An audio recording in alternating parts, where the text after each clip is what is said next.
Hello, magandang araw po sa inyong lahat and welcome to our channel. Sana'y nasa mabuti kayong kalagayan at relax naman ngayong araw na ito. Okay, ang topic natin, napakaganda. Bawal ba sa may cancer or sa mga survivors ang malansa? Okay, nako, I'm sure na-encounter nyo na yung situation na yan at nakakausap na rin kayo ng mga tao na may opinion, oo, bawal, at yung iba naman ay hindi. Okay, when we say malansa, ano po bang pinag-usapan natin? We're talking about fish, isda, seafoods, katulad ng mga squid, shrimp, mga hipon, mga crabs, and then, sama na natin ang manok. At itlog, okay. Manok tayo, okay? Alright. Sisimulan ko sa isang kwento. Sometime last year, may namita kong babae. Kasi, may pinuntahan kami doktor. Parehong pinuntahan namin doktor. Tapos, binigyan kami ng protocol. Okay? Diba sabi ko nga sa inyo, on treatment ako. Nakakahalata na yung iba. May nagtatanong na. Okay, so, nung time na yon, tinitingnan namin yung protocol, nakapila kaming pareho, bibili kami ng gamot. Sabi ko, bakit kaya dito binawal ni Doc yung mga seafoods, mga isda? Nagulo ko sa sagot niya. Cancer survivor din siya. Sabi niya, nako! Gustong-gusto na paggay ng cancer yung malansa. Nagulat ako. Sabi niya, gustong-gusto na cancer yung malansa. Paborito! Sabi, ganun pa eh. Pag minsan emphatic yung mga tao, yung mga nakakausap natin, mga kapatid. Paborito niya yung malansa. Minsan mayroon pang best friend niya. May ganun pa. Okay, ito hindi naman sinabi ng paborito. Gustong-gusto niya. Sabi ko talaga? Sabi ko, anong study? May study. Kasi ako pag ganon, hindi ako nakukuha sa passionate delivery or yung lakas ng boses. Pakita mo ako ng study. Sabi ko, asan ang study na nagpapatunay niyan? Sabi, hindi, basta gustong-gusto ng cancer ang malansa. Sabi ko, hindi, asan na yung study? Tapos sabi ko, gusto ko makita. Ako kasi po, estudyante din. Gusto ko siyang makita, gusto ko matutunan. Hindi ako all-knowing, katulad ninyo. Gusto ko rin pong matuto, kaya nga nag-aaral tayo ng ganito. Pakita mo ko ng study. Hindi yung bigla lang sinabi, tapos naniwala na ako. Tapos, so, sabi siya, hindi, basta paborito na, tinatanong, dahil pa ulit-ulit siya, sinabi ko na walang ganyang study. Wala. Tapos tumigil siya, tapos sabi niya, hindi, sa paniniwala ko lang, ayun, paniniwala mo, pero hindi ibig sabihin, totoo na. Okay, yun ang babantayan natin. Minsan, dahil sobrang pinapaniwalaan natin ng isang bagay, dahil pa ulit-ulit nating pinaplay sa isip natin, parang naniniwala tayo na totoo na. Aliban doon, may ability ka sa, meron kasing attitude ng brain natin na it will absorb or parang lean towards the information that supports what it already believes. And kunyari, naniniwala ka ng malansa, nakaka-cancer. Kung may marinig kang kwento-kwentong ganun, miski wala pa namang basis, walang pinakita sa yung study, dahil yun na rin yung papaniwalaan mo na. Pero ako po, ang encouragement ko sa ating lahat, mag-aral tayo, mag-research tayo, type nyo lang in English, so you can get the international studies. Kunyari, does fish cause cancer? Or is it bad for cancer patients? Mga ganun, hanapin nyo, makikita nyo yung mga studies. So, ang ginawa ko in advance, kasi gusto ko rin matuto. Ang sistema po, kasi ako, kumakain ako ng isda, okay, and chicken. Actually, yun yung pinapakain sa akin for protein. So, ang gusto po sana natin is, ako makakain tayo ng mga bagay na dapat natin kainin, makuha natin yung mga nutrients na dapat nating makuha, at hindi natin ibawal sa sarili natin yung mga hindi naman pala nakakasama, hindi naman bawal. Kumbaga, ang sikip na nga ng buhay as cancer patients, pinasikip pa dahil hindi mo makain yung gusto mo dahil may nagsabing bawal kahit wala namang study. So, I'm encouraging all of you, do your own research. Mag-research po kayo, and I did mine. So, share ko sa inyo, okay? So, inumpisahan ko sa kwento. Ngayon, isda ang una natin pag-usapan. So, isda, other seafoods, and then chicken. May bonus na isang topic mamaya. Okay, anyway. Simulan natin sa isda. Okay, sa isang pag-aaral, lumalabas doon na, walang risk sa pagkakaroon ng cancer. Different types of cancers itong pabanggitin ko, ang fish consumption. Okay? Alin doon? Okay, oral cavity, sa digestive tract cancers, wala. Walang kinalaman, walang risk. Okay, sa pagkakaroon ng digestive tract cancers, ang fish consumption. For oral cavity, pharynx, okay? Meron tinatawag, okay, chinek ko pa to yung inverse trends in risk. So, yung kabaliktaran, walang risk. Sa pagkakaroon ng larynx, endometrial, and ovarian cancers, and multiple myeloma ang pagkain ng isda. Okay? Meron din, dito pa sinasabi, karagdagan, walang pattern of cancer risk in relation to fish consumption. Ang na-obserbahan or na-detect sa kanilang pag-aaral, sa mga areas na to, sa mga cancers na ito, walang risk. Liver, gallbladder, breast, bladder, kidney, or thyroid, or for lymphomas. Okay. So, wala. Subalit, pag-usapan natin ang melanoma. Ang melanoma ay isang serious type of cancer. I think it's the most dangerous. And ito ay kumikitil sa buhay ng 7,500 na mga tao sa Amerika kada taon. So, may ginawang pag-aaral, okay? Dito sa pag-aaral na to, ginawa ito noong 1995 to 1996. So, kumuha sila ng 500,000 people, okay? Sa 6 na states sa Amerika. So, 500,000 people. At ang average age nila ay 61. Now, 60% sa mga ito ay lalaki. At dun sa mga lahat ng participants, 90% ay mga puti. Caucasian, 4% ay African American, at 2% ay Hispanic. So, sila yung tinest. Nagre-report sila sarili nila on their fish consumption for 15 years. Matapos ang pag-aaral, nakita nila na may increased rate ng 22% sa pagkakaroon ng melanoma doon sa mga taong mas madalas kumain ng isda daw. O, wag mo na mag-react, relax lang. 2.6 servings per week. Kumpara doon sa mga konti lang kumain ng isda na 0.2 servings a week or about 1 serving every 5 weeks. Okay, every 5 weeks, isang beses ka lang kakain ng isda. Kunyari, almusal lang or tanghalian. Okay. Ganon din, halos ang nakitang pattern doon sa mga mahilig kumain ng tuna mo. Tapos, meron daw pre-cancerous skin changes, ang tawag doon, melanoma in situ. Okay? Doon sa mga group na kumakain ng isda, mas madalas kumain ng isda, may mga nagbabago na. Okay? Sa balat. Tapos, nakita nila na may, ang tawag dito, dun, may mga taong kumakain naman ng fried fish, pababa naman yung risk ng cancer. So, sabi nila, kung nagkakaroon ng risk ng cancer, risk ng skin cancer.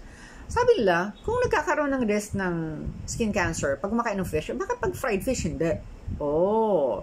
Pero, sabi ng mga eksperto, ng mga gumawa ng pag-aaral na to, kahit pa-combine yung mga yung risk ng melanoma, mas matimbang pa rin yung mga benefits sa pagkain ng gulay, na nakukuha sa pagkain ng isda. Katulad ng cardiovascular benefit. So, sinasabi pa rin lang, kumain pa rin ng isda. Huwag niyong babawasan. Pero, syempre, pag may ganito ng mga bali-balita, di ba, mag-ano ka na, di ba nakakatakot yan? Eto, pinalalim pa nila. Sinabi nila na hindi rin reliable yung pag-aaral na ginawa. Okay, kahit 15 years pa yan, ang daming taong tinest, mayroon silang questionnaire na pirmahan, hindi yan reliable. Dahil sa mga sumusunod na limitasyon ng pag-aaral na ito. Okay, una, yung type of study. Okay? Ang ganitong uri ng pag-aaral, pwedeng ma-detect ang link sa pagkakaroon ng cancer, isda at pagkakaroon ng cancer, pero hindi nito kayang patunayan. Limitado ang pag-aaral. Pangalawa, reliance on self-reported survey data. Okay? Ang mga tao ang kusang nagre-report kung ano yung kumain silang isda. Paano kung may ako nga, minsan kinain ko kahapon, ano nga kinain ko kahapon, nakalimutan ko na. So, nagsiself-report ang mga tao. Kumakain sila ng ganitong dami ng isda, kada araw, kada linggo, for 15 years. Pwede hindi naman talaga consistent. Malay nyo, yung isa, nagkaroon ng problema sa pamilya, hindi nakakapambalengke, nagipit, kumakain lang dun ng mga ibang pagkain, o may alaga pala silang baboy, yun lang kinakain. Hindi natin alam, we will never know. Okay? So, maraming factors na pwedeng affect sa pagpili ng kakainin ng mga tao. Kaya yung mga na-report nila, pwede hindi accurate kasi hindi naman sila closely monitored. Self-reporting ang nangyayari. Okay. Number 3 reason kung ba't hindi reliable ang test na ito ay yung accounting for other factors. Meron kasing ibang mga factors na dapat i-consider, hindi lang pagkain ng isda, sa pagkakaroon ng melanoma or skin cancer. Okay. Isa na doon ang exposure to the sun. In-check mo nila kung nakatira yung mga nagkaroon ng cancer, baka malapit sa dagat, baka pirmi, baka mangingisda, o pirmi magsasaka, lagi naka-expose doon. Okay? Meron akong kilalang former president ng Amerika, nung hindi na siya president, meron silang Project Habitat for Humanity. Ayoko magbanggit ng person kasi baka magkamali ako ng sabi ng pangalan, but I think I remember who. But anyway, nagkaroon siya ng skin cancer. Pero gumaling naman siya. May special treatment na ginawa sa kanya. Kasi lagi siya na-expose sa araw. Okay. Another, maliban sa sun exposure, ay past sunburns. Madalas ba yan nasa sunburn? At bakit? Number 3, gumagamit ba yan ng yung anti-sunburn? What do you call that? Sunscreen. Okay? Kasi mga factors yun na pwedeng magkakontribute sa pagkakaroon ng skin cancer. Maliban doon, ilan dyan ang mapuputi? Ilan dyan ang maraming nunal? Kasi sinasabi kapag fair-skinned or maraming nunal, medyo risky din, high risk ka rin sa pagkakaroon ng melanoma. Okay? So, itong mga factors na to hindi clear okay? Nakafocus sila sa pagkain ng isda. Next, contaminants. Okay? Ang mercury or arsenic sa mga isda ay pwedeng isisihin sa pagkakalink nito sa melanoma o pagkakaroon ng cancer. Okay? Yung mercury na yan, lagi nating naririnig yan sa pagkain ng isda. Kaya sinasabi, kumain lang ng isda 3 times a week. Kasi nga, para hindi masyadong maraming mercury ang makapasok sa katawan natin. Okay? Ano pa? Although hindi ni-record dito, may contaminant ba yung isda? Anong klaseng isda? Kasi, ang World Health Organization, nag-release sila ng listahan ng mga isdang mataas ang mercury level, medium lang, at saka yung low. Okay? Pwede nyo i-google yun. Alright? Okay, next. Isa pa. Ito, sa study, hindi naman binanggit. Anong klaseng isda ba yung kinain? Okay? Baka naman mataas talaga yung mercury level. Alright, next, lack of diversity. Dito sa pag-aaral nila kasi, napakaraming puti. Okay? So, halos 9 in the study parang 90%. 90% ng mga inaral nila halos Caucasian Konti lang yung Hispanic, konti lang yung African American. So, parang hindi balanse. So, masasabi nila, hindi reliable yon. Dahil, hindi properly, kasi sa statistics, merong typical representation of each demographic na tinatawag. Hindi yung typical representation ng each demographic kasi hindi balanse, mas maraming Caucasian. Okay? So, sinasabi nila yan, hindi, huwag kayong magbawas sa pagkain nyo ng isda, except for mercury concerns, pwede pa rin kayong kumain 3 times a week. Piliin na lang yung isda, and you can Google. Ako, pinaka-safe for me ako, kasi gusto ko po simple lang ang buhay. Ang madalas ko lang pong kainin salmon belly. Recently, nagtry ako ng dalagang bukid na lapad. Nakita lang, trinay ko. Kaya lang parang feeling ko after kong kumain ng isang beses, prinito ko first 2. Kasi isang malaki, dalagang bukid na lapad, pinahati ko sa tatlo. Yung first 2, ulo, tsaka yung gitna, pinaprito ko. Yung buntot, pinaksiw ko. Ito, ulam ko mamaya. Pero parang yung pagkain ko first, parang kumulo yung tiyan kong konti. So, hindi ko alam if it was because of that. Pero nung kunain ko naman yung paksiw, wala namang any effect. Pero ang gusto ko talaga salmon belly. At sa salmon belly, yun yung kinakain. Pinapaksiw ko lang po yun. So, ang madali sa lutong Pinoy, ang dali lang gawin. Okay? Wala na masyadong requisitos kung ano-anong anik-anik. So, ako, binalagyan ko lang yan ng konting mantika, coconut oil, maraming vinegar, walang toyo. Kasi ang isang kutsarang toyo, isang kutsarita yata, 900 parang milligrams na yata yan ng sodium. Maalat, sobra. So, walang walang asin. Suka lang, konting mantika, and then maraming bawang, sibuyas minsan, tapos marami din, lagyan na ng sibuyas, kamatis, gusto ko, nilagyan ng kamatis. Lalagay ko lang doon, pagka nalutong ko, babaliktarin ko lang yung salmon belly, happy na, gusto ko yung lasa niya. At lumalabas yung blood test ka maganda. Yung HDL or good cholesterol, mataas. Okay? So, gusto ko yung salmon belly. Happy na po ako doon. Okay? At saka may omega-3. And walang issue siya ng omega-6. Ang tilapia meron Okay? So, mas gusto ko pa ang salmon belly. At yun din lang po yung kinakain kong isda. Kasi gusto ko lang simple yung buhay. Okay? Pero pwede naman po tayong marami ding mga magagandang uri ng isda na alam kong dinidiscuss sa mga eksperto nag-aaral talaga sa pagkain. 15 years, food that fight cancer. Nababanggit nila ang pampano, tapos ang mackerel, maganda rin. Sardines, maganda rin. Now, speaking of sardines, okay, maganda rin yung, ako salmon belly nga. Nabanggit ko naman mackerel, okay, maganda. Clams, maganda. Now, speaking of sardines, paano yung sardinas, mga nasa canned fish, okay? Malaking factor ang piniplay ng mga canned goods ng canned fish, not canned goods, sa ating society, even in the Philippines, diba, pag nung bumabaha, may nasalanta, maraming sardinas. Kumakain po ba ako ng sardinas? Yes. Binibili ko yung parang kulay, hindi tomato sauce yung puti, pero masarap din po yung tomato sauce. Isang brand lang ang binibili ko. And then, kumakain ako. Dati nga, alam ko, 6 laman nun. Ngayon, 5 na lang. Kasi, almusal 2. Tapos, tanghalian 2. Tansyado ko, sabi ko, nung tinanggal ko na isang araw, hala, bakit 5 na lang to? Bilang na bilang, syempre, nagtitipid to. Ala, bakit na lang to? 5, asa na yung isa?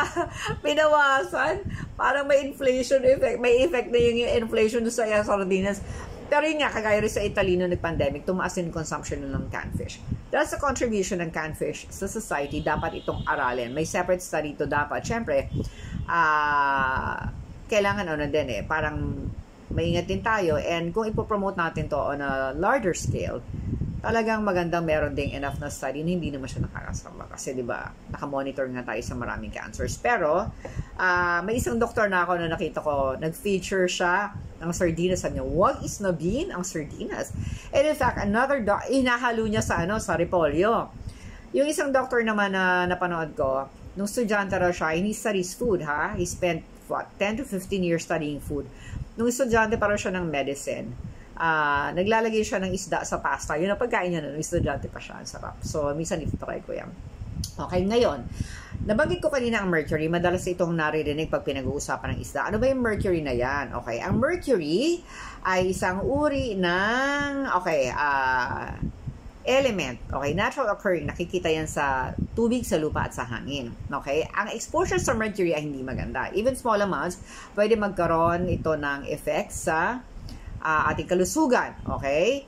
Pwedeng maging threat ito sa development ng bata, yung mga nasa tiyan pa lang, early stage pa lang, pwede na sila maapektuhan yan. And sobrang mercury sa katawan, hindi rin maganda at linked din ito sa cancer. In fact, ang sabi ng World Health Organization, mercury is one of the top 10 chemicals or groups of chemicals of major public health concern, okay? May 2 uri yan at hindi naman lahat, pero dapat nating ma-realize na okay, just because may ganitong health, may ganitong risk, ay dapat na hindi kumain ng isda. Marami pa rin tayong makukuha ang importanteng nutrients sa isda. Good for protein and calcium. Lalo na yung mga isang kinakain natin yung buto, yung mga sardinas. Pero piliin na lang natin yung uri ng mga isda. Like ako, pinapasimple ko yung buhay ko, salmon belly lang. I'm a happy person already. Alright, happy na ako. Okay? Next, so napag-usapan na natin ng isda. Kakain pa rin ba kayo ng isda? O isda ulam ko mamaya? Oh yes, okay. Pero, hindi araw-araw. Okay, now, next, pag-usapan naman natin ang shrimps. Shrimps na kulay orange. Alam nyo, na-excite ako kasi this year, magta-try ako manghuli ng shrimp sa isang ilog sa probinsya. Okay? Okay, ito kwentong shrimp pa. Ano naman yung shrimp? Ano naman chismis sa shrimp? Ang sabi nila, yung kwento ng friend ko, nako, scavenger yan ng dagat, huwag kang kumain ng Glenda. Kaya si mama parang ayaw pakainin ng shrimp. Pero ito yung pag-aaral eh. Merong 15,000 natural compounds and extracts na nakuha from marine organisms, okay? Tinest sila for biological activities. Yung marine organisms kasama din yung shrimp, okay? Shrimp is a marine organism na may chemopreventive molecules. Naku, ang lalim. Ano yung chemopreventive? Explain ko mamaya. Okay, meron siyang chemopreventive molecules at ang 2 klase nun ay yung lipids and lipophilic compounds. Shucks, bigat. Alright. Ngayon, maliban doon, ang shrimp ay meron ng carotenoid, isa sa mga elements or compounds na nagpapaganda ng ating skin. Mahilig ba ako sa shrimp? Hindi, pero bibili na ako. Okay?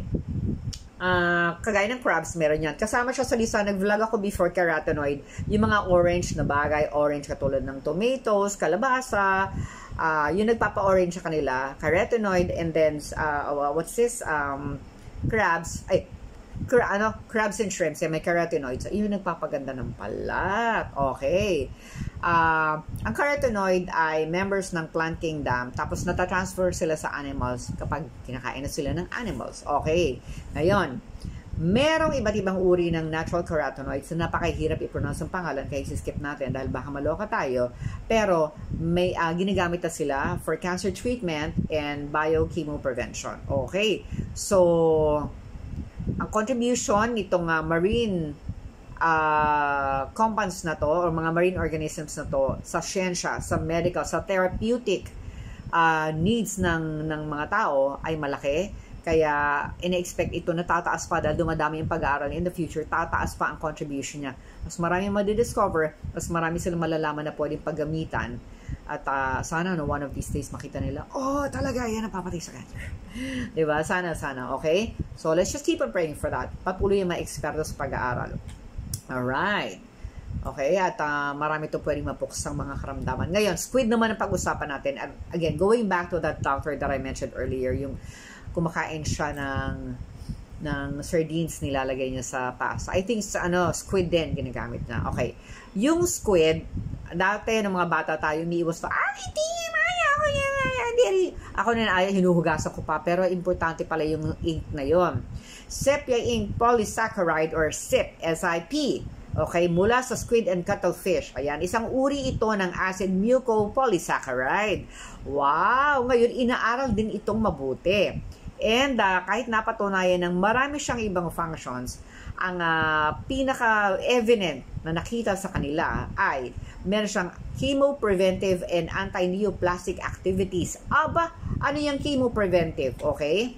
Hindi lang siya masarap na pagkain, meron siyang chemopreventive and anti-neoplastic. Okay, bago ko explain yung dalawang yan, babanggitin ko na to kasi apat to. Meron silang apat pa na review sa pag-aaral nila ng squid ink. Okay, ito ay ang chemopreventive. Okay, apat na topics to. Chemopreventive, ibig sabihin, the use of medication, vitamin or supplement to stop cancer from happening. Chemopreventive. Para hindi mo na kailangan mag-chemo, hindi na magkaka-cancer. Okay. Next, anti-neoplastic. Ito ay any drug na ginagamit para pigilan ang paglaki o ang paggalat ng cancer cells. Okay. Inaaral din nila ito in relation to the ink and squid. Next, chemosensitive. Okay. Susceptibility of tumor cells to the cell-killing effect of anti-cancer drugs. Okay. Yung, ang tawag dito, parang vulnerability niya, na maapektuhan, okay, ng pagkilos nitong cell-killing drugs. Ayan, okay? So, meron pang iba, procoagulant, medyo complicated na to nung inaral ko. Pero lahat to may kinalaman sa cancer activities or sa, ang tawag dito, may kinalaman siya sa actions of anti-cancer agents on cancer patients. So, ibig sabihin, hindi siya nakakasama. Bagus nakakatulong pa nga. Nakakatulong pa nga ang squid ink.